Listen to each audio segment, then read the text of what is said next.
चलते हैं श्रीमद् भागवत महापुराण।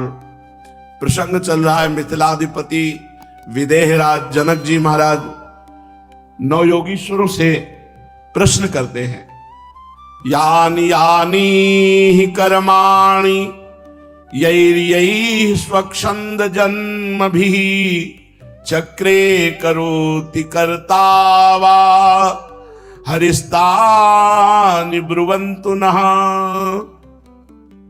राजा निमि ने पूछा, महाराज नौ योगीश्वरों, भगवान स्वतंत्रता से अपने भक्तों की भक्ति के बस होकर,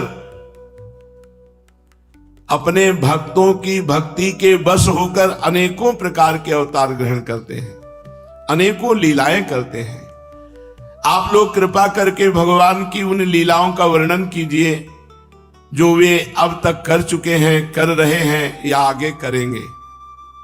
द्रुमिल जी महाराज सातवें योगीश्वर बोले, यो वानन्तस्य गुणानन्ता ननु क्रमिष्यन् सतु बाल बुद्धि रजांसि भूमेर्गणयेत् कथंचित् कालेन नैवाखिल शक्ति धाम्नः।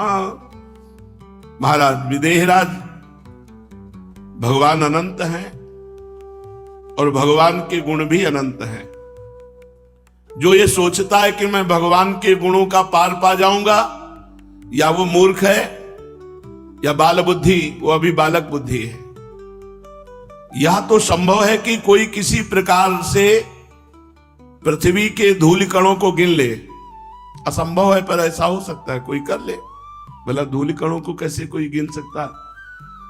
परंतु समस्त शक्तियों के आश्रय भगवान के अनंत गुणों का कोई कभी भी किसी भी प्रकार से पार नहीं पा सकता।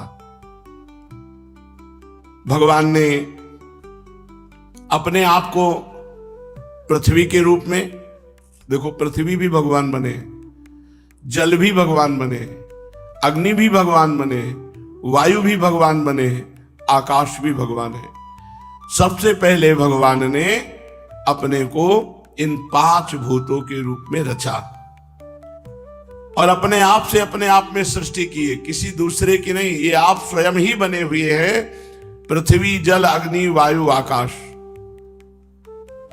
जब इनके द्वारा विराट शरीर ब्रह्मांड का निर्माण करके उसमें लीला से प्रभु अंतर्यामी रूप से प्रवेश करते हैं, भोक्ता रूप से नहीं, क्योंकि भोक्ता तो अपने पुण्यों के फलस्वरूप देहाभिमानी जीव कहा जाता है। तो जो अंतर्यामी रूप से प्रभु विराजमान रहते हैं उनको नारायण कहते हैं। वो आदिदेव नारायण पुरुष नाम से, यही भगवान का पहला अवतार है। भगवान पंचभूतों के रूप में, फिर उनमें लीला से अपने अंश अंतर्यामी रूप से प्रवेश करते हैं, उन्हें आदिदेव नारायण को पुरुष कहते हैं। यही भगवान का पहला पुरुषावतार है। उन्हीं के इस विराट ब्रह्मांड शरीर में तीनों लोक स्थित है। उन्हीं की इंद्रियों से समस्त देहधारियों की ज्ञानेंद्रियां और कर्मेंद्रियां बनी है। ये ज्ञानेंद्रियां और कर्मेंद्रियां भगवान की ही शक्ति से बनी है। उनके स्वरूप से ही स्वतः सिद्ध ज्ञान का संचार होता है। भगवान के श्वास प्रश्वास से समस्त शरीरों में बल आता है। इंद्रियों में इंद्रिय शक्ति, ओज और कर्म करने की शक्ति प्राप्त होती है। उन्हीं सत्वादि गुणों के संसार की स्थिति, उत्पत्ति और प्रलय करने वाले जो विराट शरीर के शरीरी हैं, वे ही आदिकर्ता भगवान नारायण हैं। पहले पहले जगत की उत्पत्ति के लिए भगवान ने रजोगुण के अंश को स्वीकार करते हुए ब्रह्मा रूप में भगवान प्रकट हुए। वे आदि पुरुष ही संसार की स्थिति के लिए अपने सत्वांश से भगवान यज्ञपति विष्णु के रूप में प्रकट हुए। वे ही तमोगुण के अंश से जगत का संहार करने के लिए भगवान रुद्र महादेव के रूप में प्रकट हुए। इस प्रकार रजोगुण ब्रह्मा, शतोगुण विष्णु और तमोगुण भगवान रुद्र, भगवान शंकर, इस प्रकार जगत की उत्पत्ति ब्रह्मा, पालन भगवान हरि और संहार भगवान शिव, ये भगवान ने रूप धारण किए। दक्ष प्रजापति की एक कन्या का नाम था मूर्ति, वह धर्म की पत्नी थी। भगवान धर्म ने मूर्ति के गर्भ से 2 पुत्र प्रकट किए, जिनका नाम नर और नारायण हुआ। ये साक्षात भगवान के अवतार हैं, नर नारायण। नर नारायण भगवान ने आत्म तत्व का साक्षात्कार कराने वाले भगवद आराधन रूप कर्म का उपदेश किया, जो वास्तव में कर्म बंधन से छुड़ाने वाला और निष्कर्म स्थिति को प्राप्त कराने वाला है। भगवान नर नारायण ने स्वयं भी वैसे ही कर्म का अनुष्ठान किया। बड़े बड़े ऋषि मुनि भगवान नर नारायण के चरण कमलों की सेवा करते रहते हैं। आज भी भगवान नर नारायण बद्रिका आश्रम में विराजमान है। जब भगवान नर नारायण घोर तपस्या में संलग्न हुए तो मेरा धाम छीनना चाहते हैं, ऐसी इंद्र के अंदर भय की कल्पना हुई। जब कोई अधिक तपस्यावान होता है तो इंद्र भयभीत हो जाते, कहीं मेरा इंद्रासन ये छीन न ले, इसलिए तुरंत उसको भ्रष्ट करने की चेष्टा करते, तपस्या से नष्ट करने की चेष्टा करते। इंद्र ने ऐसी आशंका भगवान नर नारायण के ऊपर भी कर ली तो सुंदर अप्सरा, बसंत ऋतु, मलय मारुत दल बल के साथ कामदेव को आज्ञा करी कि जाके भगवान नर नारायण की तपस्या में विघ्न डाल दो। कामदेव को भगवान नर नारायण की महिमा का ज्ञान न था, इसलिए वह अप्सरागण बसंत मंद सुगंध वायु के साथ बद्रिकाश्रम में जाकर के वहां अपना प्रभाव फैला दिया। जहां नर नारायण भगवान तपस्या कर रहे थे, शीतल मंद सुगंध वायु चलने लगी। ऋतु में बसंत सर्वश्रेष्ठ, हर वृक्ष आकर्षणकारी पुष्पों से खिल गया और वो जो दिव्य वारांगनाएं देवियां हैं, अप्सराएं हैं, वो अपने हाव भाव नृत्य ये सब प्रकट कर दिए। भगवान नर नारायण ने आंख खोला, देखा कि ये तो इंद्र का रचा हुआ कुचक्र है, ये तो सब कामदेव का खेल हो रहा है। यहां भगवान नारायण ने दृष्टि करी, कामदेव कांपने लगा। हंस दिए भगवान नर नारायण, हंसकर कहा, आओ, तुम्हें भयभीत नहीं होना चाहिए, आओ बैठो हमारे पास। कामदेव को बैठा ला। इसमें कोई आश्चर्य की बात नहीं कि ना तो भगवान को अभिमान है कि हम काम पर विजय किए, ना क्रोध है कि काम को भस्म कर दे।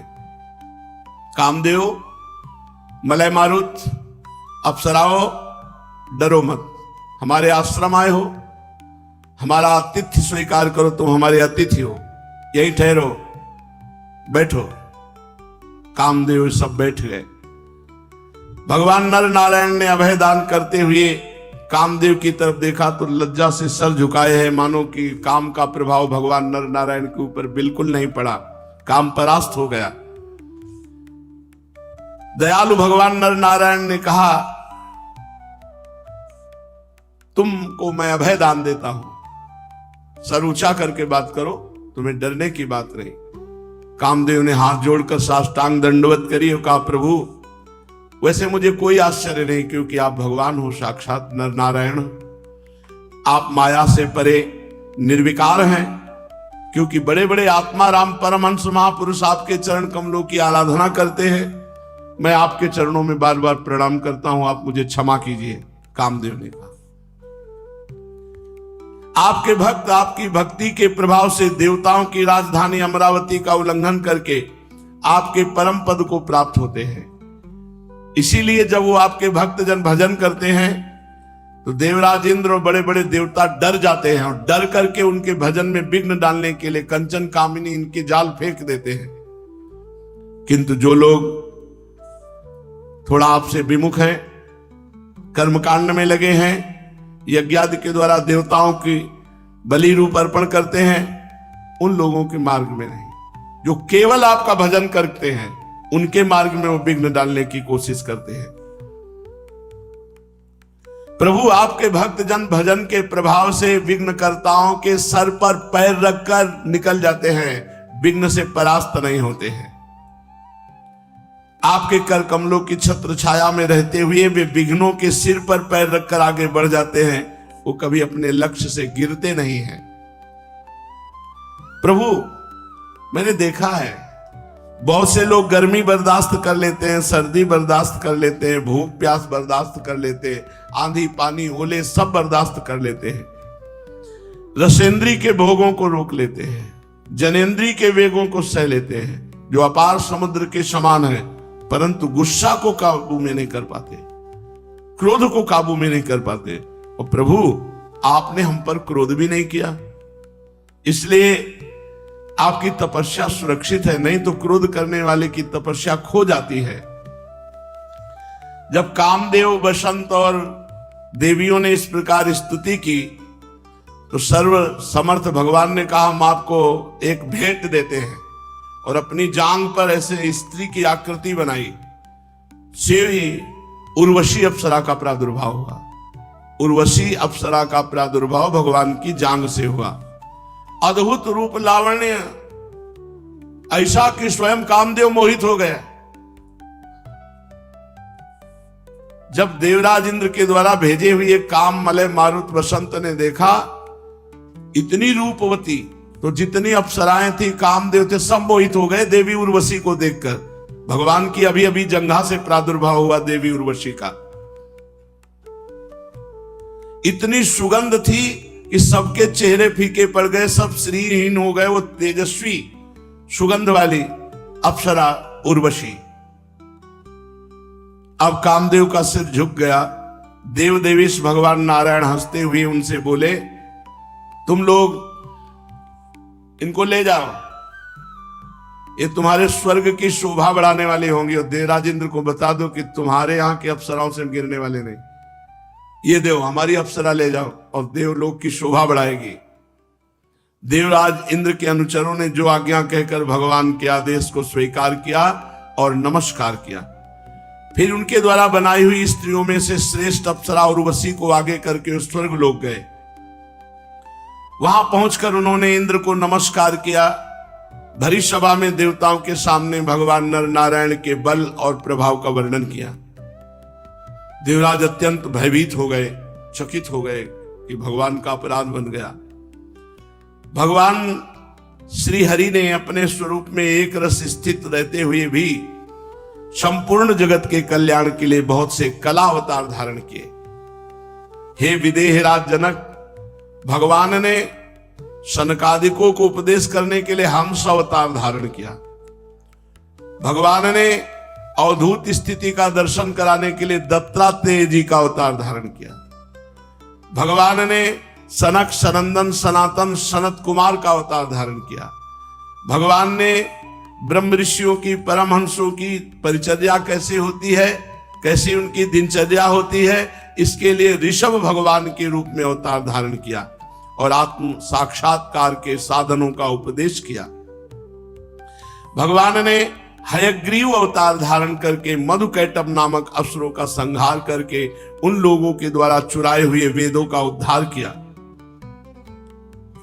प्रलय के समय भगवान ने मत्स्यावतार लेकर उन्होंने भावी मनुष्य, सत्यव्रत, पृथ्वी और औषधियों की, धन धान्यादि की रक्षा की। और फिर भगवान ने वाराह अवतार धारण करके हिरणाक्ष का वध किया और पृथ्वी का उद्धार किया।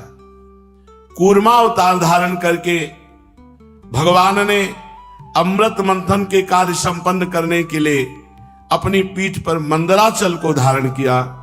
उन्हीं भगवान श्री हरि ने अपने शरणागत एवं आर्त भक्त गजेंद्र को ग्राह से छुड़ाया। एक बार वालखिल्य ऋषि तपस्या करते करते अत्यंत दुर्बल हो गए थे। वे जब कश्यप ऋषि के लिए समिधा ला रहे थे तो थक कर गाय के खुर से बने हुए गड्ढे में गिर पड़े, मानो समुद्र में गिर गए हो। उन्होंने जब स्तुति की तब भगवान ने अवतार लेकर उनका उद्धार किया। 60,000 बाल खिले, पोरे के सब, पोरे जैसे इतने ऋषि हैं 60,000। गाय के गड्ढे के खुर के उसमें पानी में गिर गए तो मानो समुद्र में गिर गए।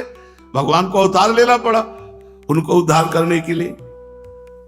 वृत्तासुर को मारने के लिए जब इंद्र ने वज्र चलाया और उसकी हत्या हुई तो ब्रह्म हत्या पीछे लगी। उसके भय से भागकर इंद्र छिप गए, तब भगवान ने उस हत्या से इंद्र की रक्षा की।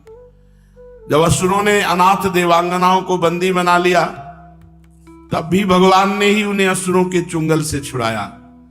जब हिरण्यकश्यप ने प्रहलाद संत, जो प्रहलाद जी महान संत हैं, उन्हें भय पहुंचाने का उद्यम किया, तो भगवान ने प्रहलाद जी को निर्भय करने के लिए नृसिंहावतार धारण करके हिरण्यकश्यप को मार डाला। भगवान ने देवताओं की रक्षा के लिए देवासुर संग्राम में दैत्यपतियों का वध किया और विभिन्न मनवंतरों में अपनी शक्ति से अनेकों कलावतार धारण करके त्रिभुवन की रक्षा की। उन्हीं भगवान ने वामन अवतार धारण करके याचना के बहाने इस पृथ्वी को दैत्यराज बलि से छीन लिया और अदिति नंदन देवताओं को दे दिया। उन्हीं भगवान ने परशुराम अवतार धारण करके पृथ्वी को 21 बार जो दुष्ट स्वभाव वाले क्षत्रिय थे उनसे विहीन किया। परशुराम जी तो है वंश का प्रलय करने के लिए मानो भृगु वंश में अग्नि रूप से ही अवतीर्ण हुए थे। उन्हीं भगवान ने रामावतार धारण किया।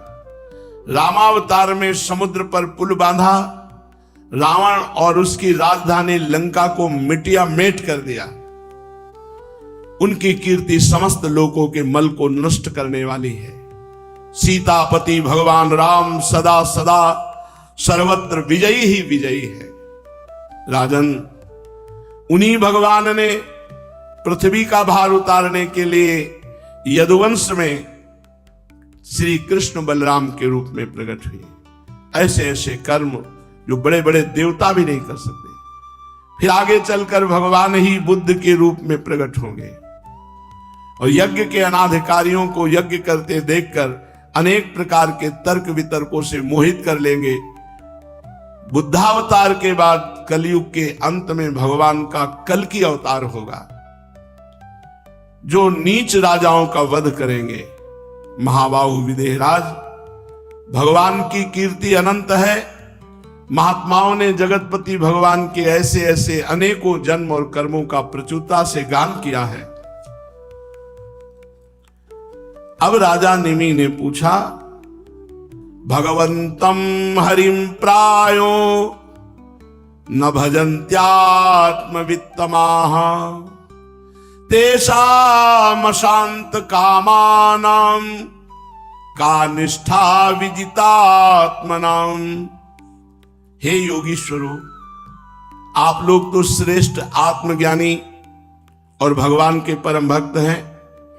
अब कृपा करके बतलाइए, बहुत सुंदर प्रश्न है, जिनकी कामनाएं शांत नहीं हुई हैं, लौकिक पारलौकिक भोगों की जिनकी लालसा मिटी नहीं है, मन और इंद्रियां भी जिनके वश में नहीं है और भगवान का भजन भी नहीं करते, ऐसे लोगों की क्या गति होगी? जिनका भजन में प्रवेश नहीं, मन इंद्रियां विषयों में लगी हुई है, लोक परलोक के सब भोगों की लालसा है, ऐसे लोगों की क्या गति होगी? अब 8वें योगीश्वर चमस जी ने कहा, राजन, उन्हीं की जांघों से गृहस्थाश्रम, हृदय से ब्रह्मचर्याश्रम, वक्षास्थल से वानप्रस्थाश्रम और मस्तक से संन्यासाश्रम, ये 4 वर्ण और 4 आश्रम प्रकट हुए हैं। इन चारों वर्णों और चारों आश्रमों के जन्मदाता स्वयं भगवान ही है। वही इनके जन्मदाता हैं, वही इनके स्वामी हैं, नियंता हैं और आत्मा भी है। इसलिए इन वर्ण और आश्रमों में रहने वाला जो मनुष्य भगवान का भजन नहीं करता, बल्कि उल्टा भगवान का अनादर करता है, वो अपने स्थान, वर्ण, आश्रम और मनुष्य योनि से भी च्युत हो जाता है, उसका आधा पतन हो जाता है। बहुत सी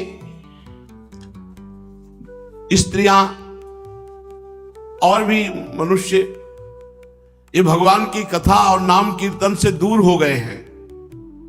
इनको इसकी महिमा ही नहीं पता है। इसलिए आप जैसे भगवत भक्तों की दया के पात्र हैं। आप लोगों को चाहिए, आप राजा हैं, आप ऐसी व्यवस्था कीजिए कि सबको कथा सुनने को मिले, सब कोई नाम जप करे, सबका नाम कीर्तन में रुचि हो, ऐसी व्यवस्था कीजिए। राजा अगर धार्मिक हो तो प्रजा को धर्म में लगाने में देर नहीं लगती। जैसे चक्रवर्ती सम्राट अम्बरीश जी थे, सबको सब कुछ मिलेगा, लेकिन सबके घर में ठाकुर सेवा हो, सब ठाकुर सेवा करेंगे, सब एकादशी रहेंगे, सब नियम पूर्वक भगवत भक्ति करेंगे, पूरे राज्य में भक्ति होती थी अम्बरीश जी के। महाराष्ट्र के एक संत थे, एकनाथ जी महाराज, जब वो कीर्तन करते तो लोग आकर के बैठे कीर्तन में, इसलिए वो अपने समय में 2-2 अंजलि चीनी बांटते थे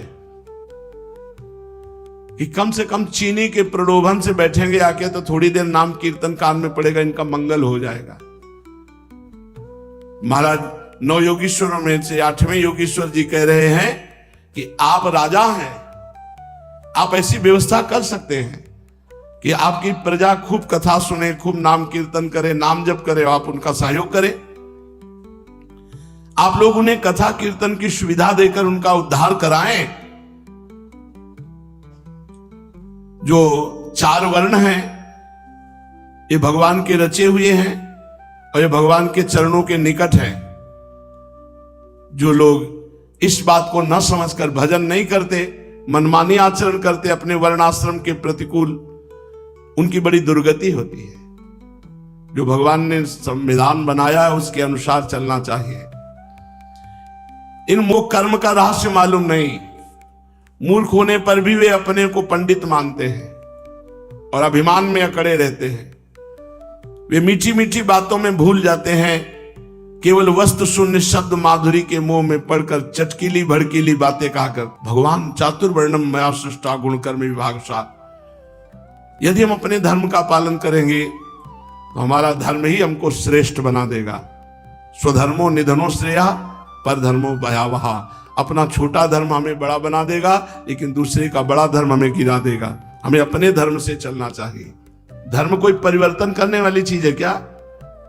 धर्म को ये थोड़ी कि आज हम इस धर्म के तो उस धर्म में चले जाएंगे।